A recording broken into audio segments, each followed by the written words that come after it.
Assalamualaikum warahmatullahi wabarakatuh. Apa kabar teman-teman semua? Semoga kita semua selalu dalam lindungan Allah Subhanahu wa Ta'ala ya. Dimudahkan segala urusannya, selalu bersyukur dan pastinya bahagia. Amin. Nah, kesempatan kali ini saya akan membagikan satu cerita. Teror Buto Ijo, pesugihan. Seperti apa ceritanya? Mari kita mulai. Setelah lulus sekolah dari SMA, Bella berniat untuk melanjutkan kuliahnya yang ada di sebuah kotanya. Bella mendaftar di sebuah kampus universitas yang cukup besar dan banyak peminatnya. Waktu itu Bella mencari tempat kuliah itu bersama dengan temannya yang bernama Willy. Willy ini salah satu temannya yang sekolah saat di bangku SMA. Mereka berdua ini sudah sahabatan dan selalu bareng, suka duka bersama. Untuk kuliah pun mereka bersama, karena Bella dan Willy akan mengambil jurusan yang sama, yaitu mengambil jurusan kedokteran. Cita-cita keduanya juga kebetulan sama, yaitu sama-sama ingin menjadi dokter. Akan tetapi Bella ingin menjadi dokter bedah, sedangkan Willy ingin menjadi dokter kulit. Setelah mereka berdua sudah diterima di universitas tersebut, Willy dan Bella sekarang harus mencari kos-kosan untuk tempat tinggal mereka, karena letak kampusnya jauh dari rumah mereka. Kira-kira dengan jarak tempuh dari rumah menuju ke kampus itu sekitar 3 jam. Jadi tidak memungkinkan untuk mereka bolak-balik dari rumah ke kampusnya. Akhirnya Bella dan Willy mencari kosan yang ada di sekitaran kampusnya, supaya dekat untuk pergi ke kampusnya. Dari kosan satu ke kosan lain, mereka berdua mencari. Namun belum ada juga yang cocok dengan mereka. Ada yang sudah cocok, tapi malah kosan tersebut sudah penuh. Jadi mereka harus mencari lagi kosan lain. Bella dan Willy akhirnya menemukan kosan yang berada di dekat kampusnya. Jaraknya kurang lebih 10 menit dari kosan tersebut menuju ke kampus. Kampus itu berbentuk rumah dengan 2 kamar, dapur dan kamar mandi. Tidak lupa di bagian depan ada ruang tamu yang ukurannya tidak terlalu luas dan besar. Selain itu juga kosan tersebut sudah berfasilitas lengkap dengan harga yang murah dan tempatnya juga dekat dengan kampusnya. Mereka langsung ambil kosan tersebut karena harganya yang relatif murah dari kosan yang lainnya yang pernah mereka temui saat mencari kosan. Mereka bertemu dengan pemilik kosannya, dan sebelum mengambil kosan tersebut, mereka melihat-lihat semua isi kosannya. Tempatnya bersih, terawat, dan luas. Ya sudah Bu, kita cocok dengan kosan ini. Berapa ya Bu bayarnya sebulan? Tanya Bella. Untuk pembayarannya sebulan itu cuma 300.000 saja, jawab Bu Siti, pemilik kosan. Baik Bu, ini uangnya 300.000. Ini untuk pembayaran 1 bulan ya Bu. Bella dan Willy uangnya patungan untuk bayar kosannya itu. Setelah semuanya sudah cocok dan fix, mereka pun pulang ke rumah terlebih dahulu untuk mengambil barang-barangnya dan pakaian untuk pindahan ke kosannya. Singkat cerita, Bella dan Willy datang lagi ke kosan untuk memindahkan barang-barang bawaannya. Hari pertama di kosan tersebut, mereka berdua tidak merasakan apa-apa. Mereka sangat nyaman karena tempatnya seperti rumah. Bella dan Willy tidur sendiri-sendiri karena di kosan tersebut ada 2 kamar. Willy tidur di kamar nomor 2 yang dekat dengan dapur, sedangkan Bella tidur di kamar nomor 1 yang ada di depan dekat ruang tamu. Malam pertama mereka tidur di tempat kosan itu nyaman dan tidak ada gangguan sama sekali. Keesokan harinya, Bella dan Willy pergi ke kampus untuk pertama kalinya, untuk melakukan ospek sebagai mahasiswi baru. Kosannya pun dikunci saat mereka berangkat ke kampusnya. Biasanya kuncinya diletakkan di atas pintu, karena mereka pulangnya terkadang tidak bersama. Jadi salah satu dari mereka yang pulang terlebih dahulu tidak bingung untuk masuk ke dalam rumahnya. Sepulangnya dari kampus, Bella dan Willy pulang ke kosan. Hari pertama ngampus, mereka berdua pulangnya kebetulan bareng. Bella dan Willy pulang sekitar pukul 5 sore. Karena perutnya sudah terasa keroncongan, jadi mereka mampir terlebih dahulu ke warung yang ada di dekat kosannya untuk makan malam sekalian. Kita beli nasi bungkus dulu yuk, aku lapar. Ya sudah, ayo. Sesamanya di warung, mereka memesan nasi 2 bungkus dengan gorengan tempe. Singkat cerita, setelah dari warung mereka kembali ke kosannya karena tubuhnya terasa lelah karena ospek hari pertamanya yang cukup melelahkan itu. Sebelum mandi mereka makan terlebih dahulu sembari menonton televisi. Oh ya, kebetulan di kosannya itu sudah ada televisinya. Mereka juga saling menceritakan keseharian tadi saat pertama ospeknya. Karena meskipun satu kampus, mereka berdua itu tidak satu kelas. Meskipun sama jurusan kedokteran, namun berbeda bidangnya, jadi tidak satu kelas. Selesai makan mereka bergantian untuk mandi. Nah, di saat Bella sedang mandi, ada satu kejanggalan. Saat mandi, itu seperti biasanya sudah menjadi hobinya Bella untuk bernyanyi-nyanyi. Tiba-tiba saat Bella sedang bernyanyi, ada suara perempuan yang mengikuti nyanyiannya dengan lirik. Bella pikir saat itu mungkin Willy mendengar nyanyiannya dan Willy ikut nyanyi dengan Bella. Namun semakin lama suara nyanyian yang mengikuti Bella itu semakin terdengar jelas. Suara itu malah berubah menjadi suara tawa seperti kuntilanak. Seketika Bella merinding mendengarnya dan Bella bergegas untuk menyelesaikan mandinya. Dengan lari terbirit-birit, Bella keluar dari kamar mandi dan menghampiri Willy yang ternyata sedang berada di dalam kamar. Kamu kenapa, Bel? Kok ketakutan gitu? Itu, Will.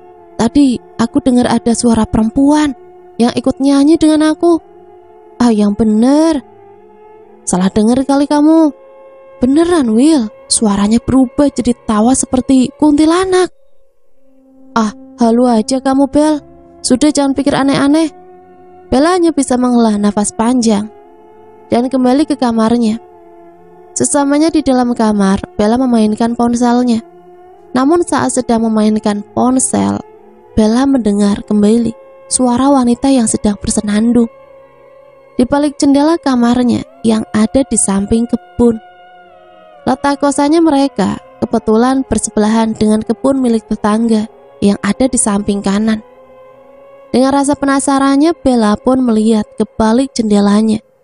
Namun saat Bella membuka jendela, tidak ada siapa-siapa di sana. Seketika Bella pun keluar dari kamarnya menuju kamar Willy. Namun tidak ada siapa-siapa di kamarnya Willy. Ternyata Willy sedang mandi. Akhirnya Bella menggedor-gedor pintu kamar mandinya. Will, Will, teriak Bella. Sontak Willy yang sedang mandi terperanjat mendengar teriakan Bella. Apa sih, Bel? Ganggu aku aja, jawab Willy dari dalam kamar mandi. Aku takut, Will. Takut apa sih? Gak ada apa-apa juga. Akhirnya Bella duduk sambil nonton televisi dengan perasaan was-was. Dan beberapa saat kemudian akhirnya Willy pun keluar dari kamar mandinya. Lama banget sih, Will. Apaan sih? Makanya jangan kebanyakan halusinasi kamu, Bel. Singkat cerita, malam harinya saat mereka sedang berada di kamarnya masing-masing, Bella yang saat itu sedang memainkan ponselnya. Ketika jam 1 dini hari, Bella mendengar ada suara ketukan di pintu kamarnya. Suara ketukan di pintunya itu berbunyi sebanyak 3 kali. Bella pikir saat itu mungkin ada Willy yang datang. Akhirnya Bella pun terbangun dari tidurnya untuk melihat. Saat pintunya dibuka, betapa terkejutnya Bella. Ternyata tidak ada siapa-siapa di depan kamarnya. Bella menengok ke arah kamarnya Willy, tapi kamarnya itu tertutup rapat. Akhirnya Billy menutup kembali pintu kamarnya dan kembali ke kasurnya, menarik selimutnya karena ketakutan dan menenggelamkan tubuhnya di balik selimut. Bella mencoba menelpon Willy, namun hanya dering saja. Suaranya juga sampai terdengar di kamar Bella. Namun Willy tidak mengangkat teleponnya. kemungkinan Willy sudah tertidur. Bella berusaha untuk tidur, namun kedua matanya masih tetap terjaga. Padahal besok Bella harus berangkat ke kampus lebih awal. Beberapa jam kemudian akhirnya Bella pun tertidur. Keesokan paginya Bella dan Willy sarapan terlebih dahulu sebelum berangkat ke kampusnya. Hari kedua di kampus, Willy dan Bella melakukan ospek lagi. Singkat cerita, malam kedua di kosannya, Bella sendirian karena Willy keluar dengan teman kampusnya untuk mengerjakan tugas katanya. Bella benar-benar was-was di dalam kosan tersebut. Bella hanya berdiam diri di dalam kamar, tidak berani kemana-mana. Bahkan saat ingin buang air kecil, Bella tahan sampai menunggu Willy pulang. Sekitar pukul 8 malam, Bella sedang mendengarkan musik kesukaannya di dalam kamar. Dia mendengar ada suara lain, dan suara itu yang dikenali oleh Bella. Sosok perempuan itu bernyanyi, dan suaranya terdengar jelas di dalam kamar Bella. Seketika Bella merinding ketakutan. Dia menarik selimutnya, sampai tubuhnya penuh dengan keringat, dan baju yang dikenakan itu basah. Bella mencoba untuk membaca doa-doa yang dia hafal. Namun malah Bella mendapat gangguan lagi di depan pintu kamarnya. Tiba-tiba seperti ada lemparan batu ke pintu kamarnya. Padahal di kosannya Bella tinggal sendirian, tidak ada siapa-siapa. Sontak Bella terkejut dan semakin ketakutan dibuatnya. Bella sampai menangis waktu itu karena memang benar-benar sudah ketakutan dan tidak tahu harus berbuat apa. Selain Bella berkomat-kamit membaca doa-doa, namun beberapa saat kemudian suara itu menghilang. Bella sedikit tenang. Bella mencoba mengirim pesan kepada Willy supaya Willy segera pulang. Namun tidak ada balasan yang dikirim oleh Willy. Akhirnya Bella pun menelpon Willy. Saat dering ketiga, Willy mengangkat teleponnya. "Halo Bel, ada apa?" "Cepat pulang Will, aku takut." "Nanti Bel, aku belum selesai mengerjakan tugasnya. Sekitar pukul 10 aku pulang." "Lama banget Will, aku takut, cepet pulang sekarang. Selesaikan di rumah tugasnya." "Iya sabar Bel, kamu tidur dulu aja." Karena kesal akhirnya Bella mengakhiri sambungan teleponnya. Bella mencoba untuk tertidur, akan tetapi tetap saja tidak bisa tertidur. Bella benar-benar bingung dan takut. Akhirnya Bella menonton drama Korea kesukaannya untuk mengusir rasa kantuknya. Singkat cerita pukul 10 malam, akhirnya Willy pulang juga ke kosan. "Assalamualaikum," ucap Willy. Sebenarnya Bella takut untuk bangun dari tidurnya, tapi kali ini Bella yakin kalau yang datang Willy. "Waalaikumsalam, bentar," jawab Bella dari balik pintu. "Akhirnya pulang juga kamu Will. Aku takut sekali Will, sumpah." Mereka yang di ambang pintu langsung masuk ke dalam rumah dan menutup kembali pintunya. Willy pergi ke kamar mandi untuk membersihkan badannya. Bella menunggu Willy di luar, di depan televisi. Saat Willy keluar dari kamar mandi, melihat Bella sedang duduk merenung di depan televisi. Willy pun menegur Bella. "Lagi ngapain kamu Bel di situ?" "Nungguin kamu lah." "Ya ampun Bel, segitunya banget." "Malam ini aku tidur di kamar kamu ya, aku mohon Will, aku takut." "Terserah kamu saja lah Bel." Akhirnya malam itu Bella tidur bareng dengan Willy di kamarnya. Anehnya saat Bella tidur di kamar Willy, dia langsung bisa tidur. Namun saat tengah malam sekitar pukul 2 dini hari, Bella terbangun karena mendengar suara kran air yang menyala di kamar mandinya. Suaranya itu terdengar jelas. Saat Bella menengok ke arah samping, ternyata Willy ada di sampingnya sedang tidur. Mulailah Bella ketakutan. Yang pasti itu bukan orang. Dan mana mungkin malam-malam dini hari ada orang mandi. Dan di kosan itu kan mereka tinggal hanya berdua. Bella mencoba untuk membangunkan Willy yang sedang tertidur pulas. Dengan menepuk punggungnya Willy, Bella terus membangunkan Willy. "Will, bangun Will." Akan tetapi Willy masih terus saja belum terbangun karena tidurnya sangat pulas sekali. Tapi Bella terus membangunkan Willy karena suara keran airnya itu semakin jelas. Bella takut kalau keran airnya itu bocor atau rusak, jadi Bella ingin melihatnya. "Will, ayo bangun, Will." Beberapa saat kemudian akhirnya Bella pun terbangun. "Apalagi sih, Bel? Aku ngantuk nih, jangan ganggu dong." "Coba perhatikan baik-baik, kamu dengar suara keran air enggak?" Dengan mata yang masih mengantuk, Willy mencoba mendengarkan dengan seksama kedua telinganya. Dan Willy pun sama mendengar keran air tersebut. "Dengar enggak, Will?" "Iya, dengar. Ayo kita lihat." Bella dan Willy dengan jalan mengendap-endap menuju ke kamar mandinya. Tubuh mereka merasakan merinding karena ketakutan. Langkah demi langkah, suara keran tersebut semakin jelas terdengar. Saat dekat dengan kamar mandi, dengan rasa ketakutannya, Bella dan Willy mencoba untuk membuka kamar mandi itu. Saat pintu kamar mandi telah dibuka, ternyata tidak ada siapa-siapa di dalam kamar mandi.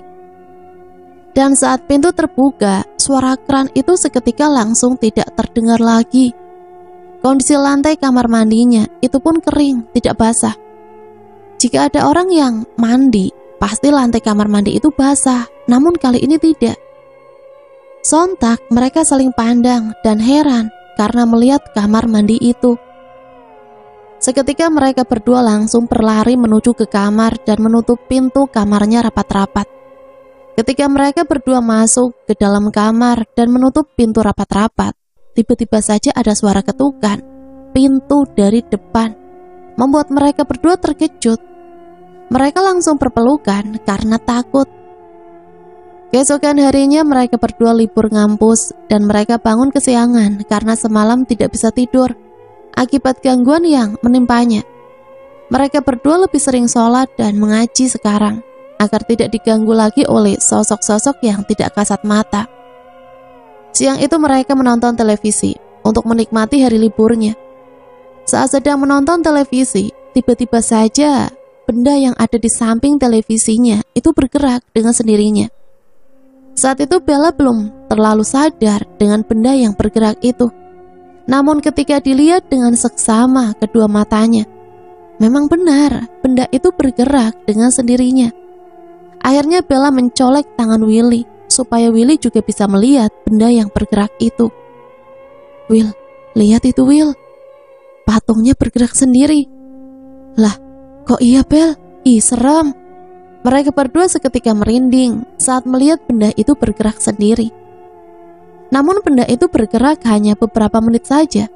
Untungnya sosok yang ada di dalam kosan itu tidak menampakkan dirinya. Bella dan Willy langsung membaca doa-doa untuk mengusir sosok itu, supaya tidak mengganggu mereka berdua. Singkat cerita, suatu ketika Bella mengatakan kepada Willy untuk bisa segera pindah saja dari kosan itu. "Will, ayo kita pindah saja dari kosan ini. Kayaknya kosan ini tidak beres." "Jangan gitu, Bel, baru tinggal di sini beberapa hari. Lagian nyari kosan di sini susah, kebanyakan mahal. Kita juga sudah bayar uang kosan sebulan, masa iya nggak kita lanjutkan?" "Tapi Will, aku sudah tidak sanggup dengan gangguan-gangguan ini." "Sudah, kita sabar dulu saja dan tahan, yang penting kita berdoa terus." Lagi-lagi Bella harus menghela nafas panjangnya dan pasrah saja dengan keadaan yang dialaminya sekarang. Malam hari saat Bella sedang tertidur di dalam kamarnya, Bella merasakan kalau selimutnya seperti ada yang menarik dengan kuat-kuat. Seketika Bella terbangun dan melihat ke bawah, ternyata tidak ada siapa-siapa. Akan tetapi Bella merasakan dengan jelas kalau ada yang menarik selimutnya. Bella langsung gemetaran dan tubuhnya langsung berkeringat dingin. Bella benar-benar ketakutan dan merinding. Kali ini Bella tidur sendiri di kamarnya. Ingin pindah ke kamar Willy, namun Bella takut keluar kamarnya. Akhirnya Bella hanya bisa terdiam di dalam kamar dengan rasa ketakutannya. Keesokan harinya Bella tidak masuk ke kampus karena tiba-tiba saja sakit demam tinggi. Dan saat itu Bella di kosan sendirian karena Willy pergi ke kampus. Bella duduk di depan televisi sembari menonton televisi dan tiduran. Sebelum pergi ke kampus, Willy sudah membelikan obat untuk Bella dan sarapan. Bella pun langsung sarapan dan meminum obat penurun panas. Beberapa jam setelah meminum obat penurun panas, akhirnya tubuhnya Bella sedikit turun panasnya. Siang itu Bella ketiduran di depan televisinya, dan saat tertidur Bella bermimpi buruk. Dia bermimpi didatangi sosok buto ijo di dalam kosannya itu. Dan buto ijo itu dengan wajah yang menyeramkan, dan di sekujur tubuhnya itu berwarna hijau. Sosok buto ijo itu sangat besar dan tinggi. Buto ijo itu tidak mengatakan apa-apa, hanya saja menampakkan dirinya di dalam mimpinya. Dan buto ijo itu berdiri di depan kosannya. Saat itu Bella sedang duduk di depan terasnya. Tiba-tiba saja didatangi oleh sosok buto ijo tersebut. Seketika Bella langsung lari masuk ke dalam kosan dan mengunci kosannya rapat-rapat. Bella terbangun dengan nafas yang tidak beraturan, terengah-engah, dan keringat dingin membasahi baju yang dikenakannya. Saat melihat jam dinding ternyata sudah menunjukkan pukul 4 sore. Karena bosan akhirnya Bella keluar kosan dan duduk di depan teras sembari menunggu Willy pulang dari kampus. Saat sedang duduk menikmati udara segar di sore hari, tiba-tiba saja pandangan Bella menjadi kabut dan berwarna putih. Beberapa saat kemudian pandangannya yang kabur itu sudah hilang. Dan betapa terkejutnya Bella saat melihat ada sosok buto ijo yang ada di mimpinya.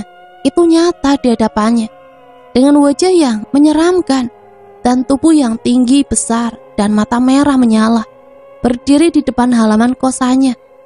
Tubuh Bella langsung gemetaran dan terasa seperti kaku. Tubuhnya seakan tidak bisa digerakkan dan seperti mati rasa melihat sosok buto ijo itu. Seketika Bella langsung pingsan di depan teras. 1 jam kemudian akhirnya Willy pulang dari kampus. Dari jalan tetangganya, Willy melihat Bella terkapar di lantai depan teras kosan. Sontak Willy langsung terkejut dan panik menghampiri Bella. Bel, bangun Bel. Karena Willy tak kuat menggendong Bella untuk dibawa masuk kosan. Akhirnya Willy meminta bantuan kepada salah satu tetangganya yang kebetulan lewat di depan kosan. Pak, tolong Pak. Bapak-bapak tersebut pun langsung menghampiri ke kosan. Ada apa Mbak? Tolongin bantu angkat teman saya Pak, bawa masuk ke dalam. Memangnya temannya kenapa Mbak? Gak tahu Pak, saya baru pulang tiba-tiba teman saya sudah terkapar di lantai. Kayaknya pingsan Pak. Tak lama-lama akhirnya bapak itu membantu untuk mengangkat tubuhnya Bella dan dibawa masuk ke dalam kamar. Terima kasih ya Pak sudah mau nolongin saya. Iya sama-sama Mbak, kalau gitu saya permisi dulu ya Mbak. Willy mencoba untuk membangunkan Bella dengan mengolesi minyak kayu putih dan dioleskan pada hidung Bella. Beberapa saat kemudian akhirnya Bella pun tersadar. Willy membuatkan teh hangat untuk Bella. Ini Bel, minum dulu biar tenang, ucap Willy sembari memberikan teh hangat pada Bella. Makasih ya Will. Iya Bel, kamu tadi kenapa bisa pingsan di depan kosan Bel? Namun Bella belum mau menceritakan kepada Willy, mungkin karena masih syok. Malam harinya setelah Bella sudah sedikit tenang, Bella pun mau menceritakan kenapa dia bisa pingsan. Kamu tadi kenapa Bel? Cerita dong. Jadi tadi sore aku itu ketiduran di depan televisi dan mimpi buruk. Di dalam mimpi itu aku didatangi oleh sosok buto ijo di depan kos. Saat aku sudah bangun, aku bosan. Akhirnya aku keluar teras untuk menikmati suasana sore hari.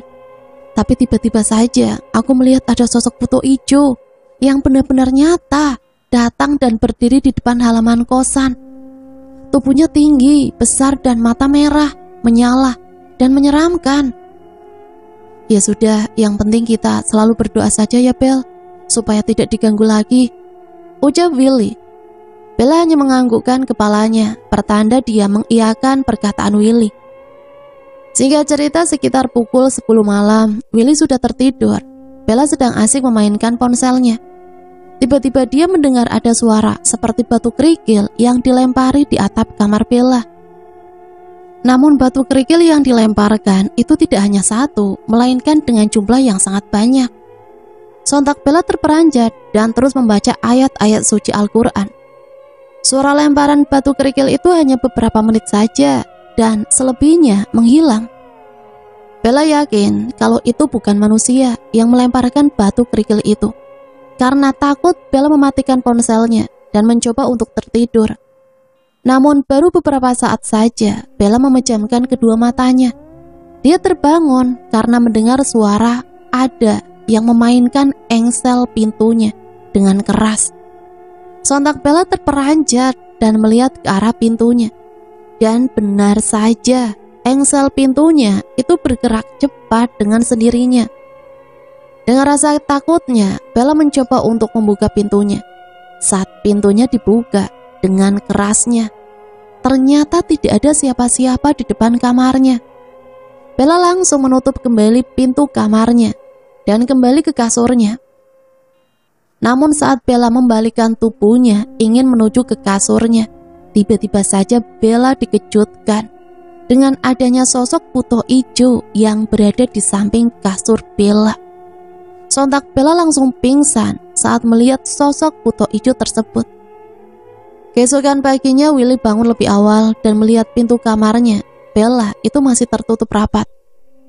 Akhirnya Willy mencoba menggedor-gedor pintu kamarnya Bella. Bella, teriak Willy. Namun tidak terdengar sautan dari dalam. Willy pikir mungkin Bella sedang tertidur pulas. Akan tetapi sudah siang, Bella belum juga terbangun.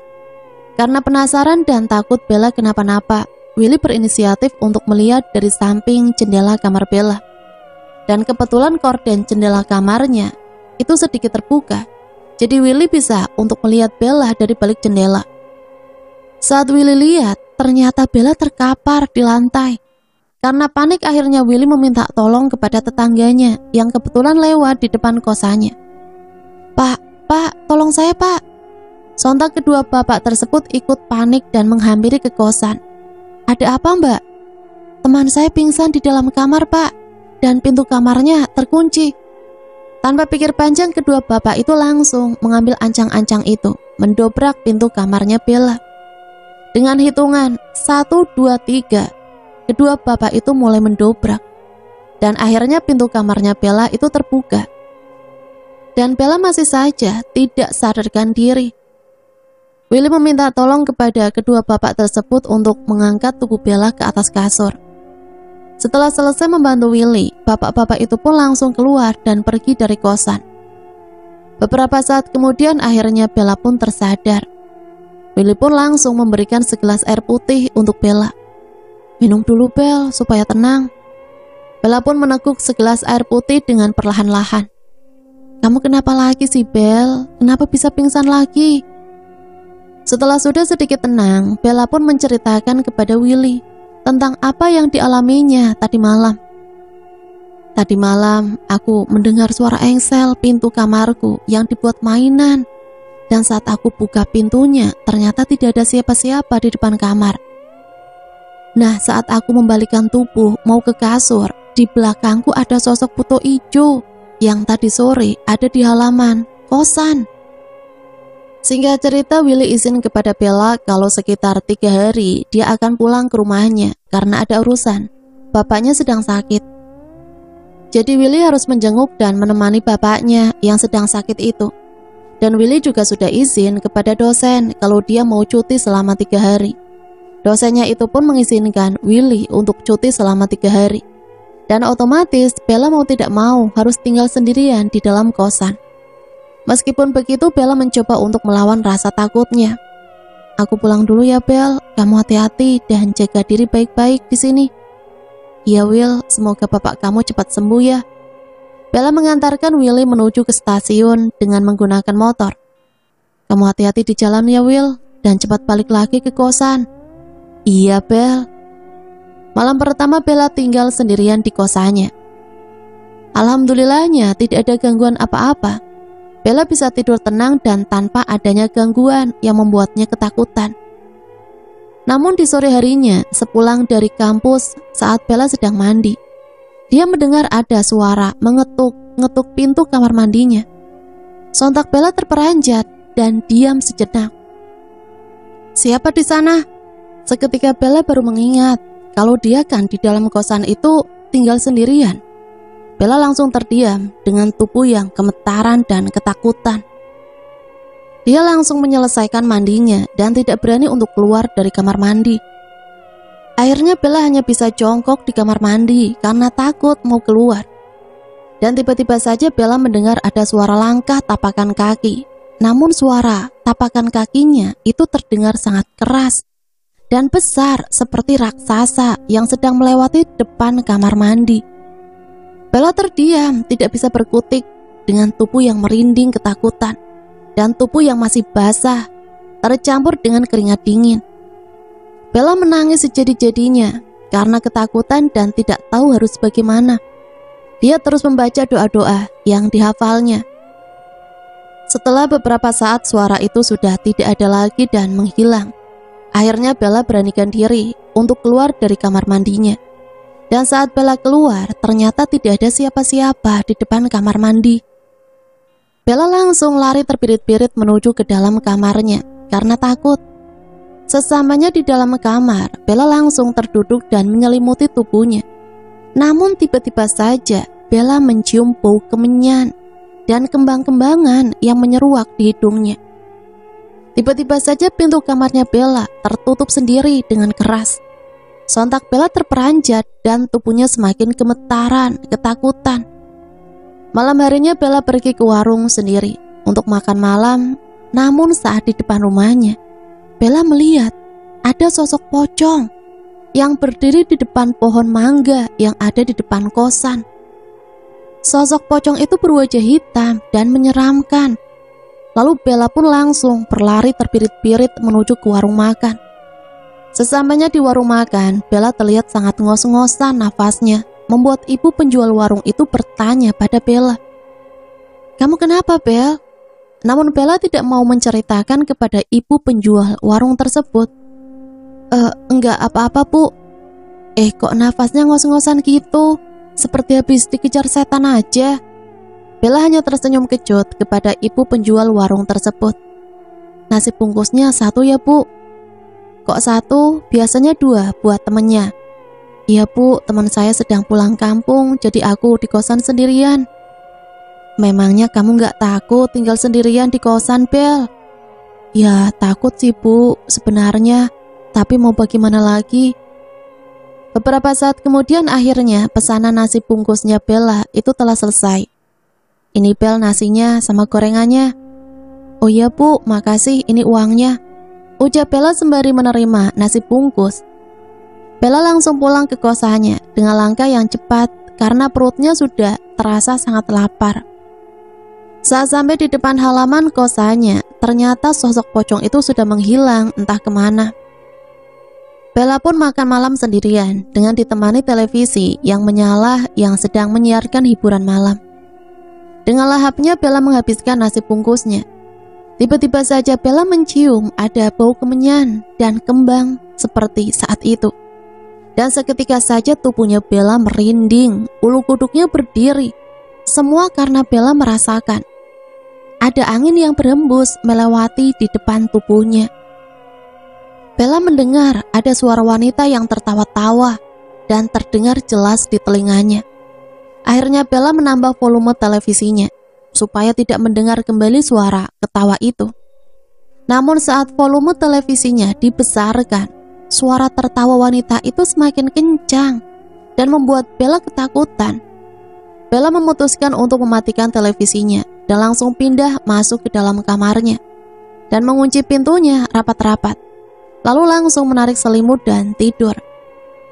Malam itu Bella tertidur dengan lelapnya karena mungkin kecapean seharian dengan mata kuliahnya. Dan malam itu Bella tidak mendapat gangguan lagi. Keesokan harinya, saat Bella sedang mandi mau berangkat kuliah. Setelah selesai mandi, Bella melewati dapurnya dan Bella melihat kalau rak piring yang ada di dapur bergoyang-goyang sendiri. Semakin lama semakin cepat. Namun piring dan gelas serta sendok garpu itu tidak ada yang terjatuh ke lantai. Dengan kedua matanya, Bella melihat dengan seksama. Dan di samping rak piring itu, Bella melihat kalau ada sosok pocong yang dilihatnya di depan kosan. Sosok pocong itu bermuka datar dengan wajah hancur dan hitam. Betapa terkejutnya dan takutnya Bella. Dan hingga akhirnya Bella pun lari terpirit-pirit menuju ke kamar dan langsung pergi ke kampus. Sebelum pergi ke kampus, Bella langsung mengunci pintunya rapat-rapat. Dengan tergesa-gesa naik motor, Bella menuju ke kampusnya. Sesamanya di kampus, Bella merasakan berat pada belakang punggungnya. Saat sedang berkumpul istirahat dengan temannya, salah satu temannya itu ada yang memiliki indera keenam. Dan temannya Bella ini mengatakan kalau di belakang tubuhnya Bella itu ada yang mengikutinya, yaitu sosok buto ijo yang mengikutinya. Dan tidak hanya buto ijo aja, tapi ada sosok kuntilanak dan pocong yang selama ini ada di kosan. "Bel, di belakang kamu ada yang ngikutin," ucap Sarah. Sontak Bella langsung celingukan mencari kesana kemari, namun tidak ada siapa-siapa. "Mana, Sar? Tidak ada siapa-siapa kok." "Maksud aku ada makhluk yang ngikutin kamu. Ada buto hijau, ada kuntilanak dan pocong." Seketika tubuh Bella langsung merinding dengan apa yang diucapkan oleh Sarah. "Ah, jangan takut-takutin aku gitu, Sar," ucap Bella. "Iya, tapi tenang aja, kamu jangan takut." Karena bete, akhirnya Bella langsung mengalihkan pembicaraan yang lain. Singkat cerita, sepulangnya dari kampus, Bella terkejut saat melihat seisi kosan itu sudah berantakan dengan sendirinya. Padahal tadi waktu Bella berangkat ke kampus, keadaan kosan masih rapi, tidak seberantakan sekarang. Karena takut ada maling yang masuk ke dalam kosan. Namun Bella tersadar kalau kosan selama Bella pergi ke kampus, kosan itu tertutup rapat. Dan saat Bella cek semua pintu depan bahkan belakang dan jendela itu tidak ada bekas congkelan. Bella pun berpikir kalau yang memberantakin barang-barang kosannya itu adalah sosok penghuni kosan. Akhirnya Bella pun membereskan kembali barang-barang yang berantakan itu. Tiba-tiba saja Bella sedang membereskan barang-barangnya.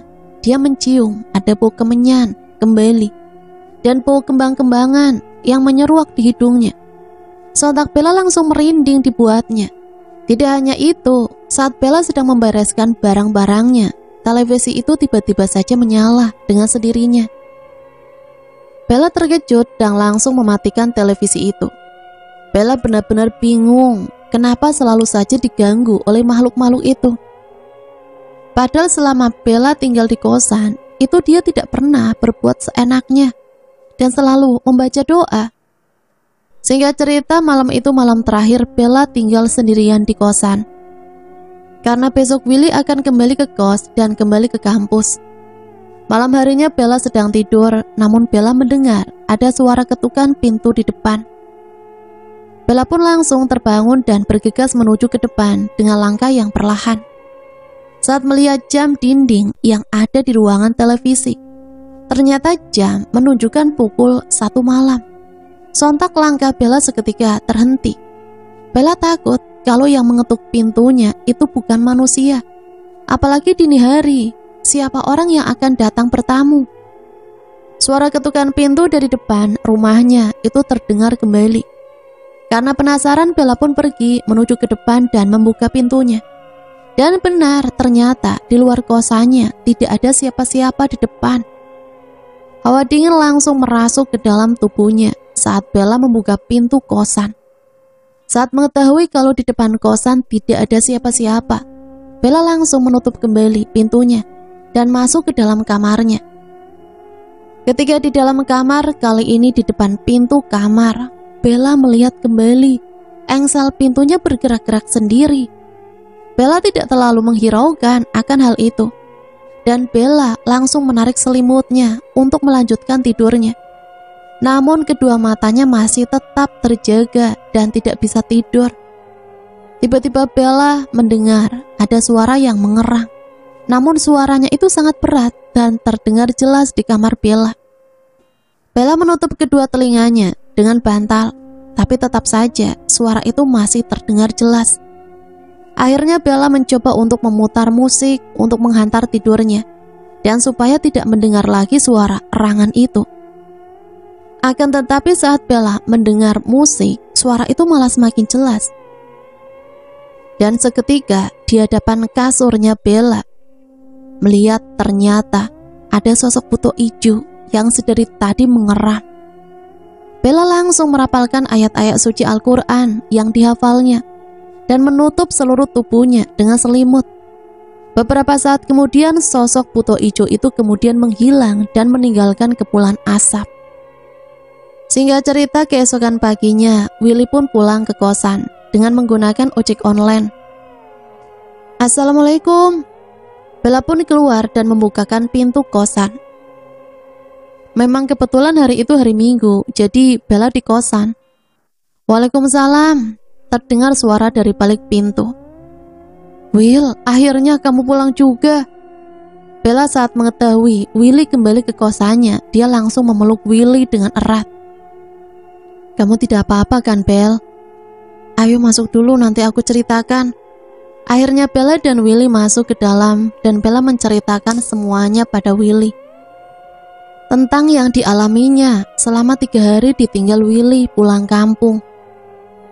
Saat Bella sedang menceritakan semuanya kepada Willy, tiba-tiba saja pintu kamar mandi yang tadinya sedikit terbuka itu menutup dengan keras. Dengan sendirinya, Willy dan Bella pun terkejut. Mereka saling tatap dan langsung berpelukan satu sama lain karena takut. Dan tidak hanya itu, bingkai foto panjang yang ada di dinding depan televisi tiba-tiba saja dengan sendirinya jatuh. Mereka langsung terperanjat. Willy langsung membersihkan serpihan kaca yang ada di bingkai fotonya. Tiba-tiba saja saat Bella sedang menonton televisi, dia melihat ada sekelebat bayangan hitam yang lewat di hadapannya. Bayangan hitam itu saat dilihat oleh Bella ternyata masuk ke dalam kamarnya. Bella tidak terlalu menggubris akan hal itu. Dia kembali fokus menonton televisi. Malam harinya Bella dan Willy tidur berdua lagi. Kali ini mereka tidur di kamar Bella. Saat tengah malam sekitar pukul 1 dini hari, Bella ingin buang air besar, akan tetapi Bella takut. Maka dari itu Bella mencoba membangunkan Willy dan minta diantar oleh Willy. Will, bangun. Will, anterin aku, ucap Bella sembari menggoyang-goyangkan tubuhnya Willy. Beberapa saat kemudian Willy pun terbangun dan mengucek kedua matanya. Apa sih Bel?